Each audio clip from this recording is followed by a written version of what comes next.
You got to remember that they're only original once. Once you paint it, it's no longer original. So if I want to keep it original, the candidates that I look for have a lot of the remaining original paint on it. And if they do, then I can put a product on there to kind of lock in that patina, as you say, or as a keep it in its work clothes or whatever. This tractor has a lot of the original paint on it, a lot of the original color, and I can save it on most of the parts. And if I can, then I will do a couple of test pieces on some stuff and see how it looks. And if I like the look, I'm going to keep it that way. The only disadvantage to that is that there's not any remaining original decals on this, so then I'd have to lock it in and then put a new decal on it if I wanted to decal it up. That's no big deal, I can decide that later. But if you look, we still have some pretty good paint on it. There's places where somebody's been in here and sandblasted, but that's a pretty good match.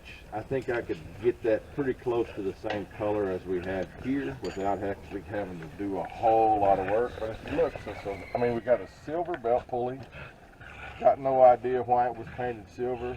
The paint's off of this clutch cover, but I can save it and make it look right.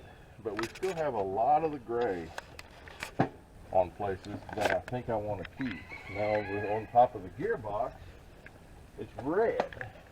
But, you know, I may see if I can peel off the red paint and get down to the gray paint, or hell, I might just leave it red. Who cares? You know, all these old gray Farmalls or old gray McCormicks, they had red wheels on them. Well, you might leave that red then. Yeah. You know, it all depends on how it cleans up. The disadvantage to it leaving the original paint on it is it makes it a whole lot harder to clean it, because you can't use a chemical cleaner, because most of the chemical cleaners like brake spray or that kind of stuff will actually eat the paint.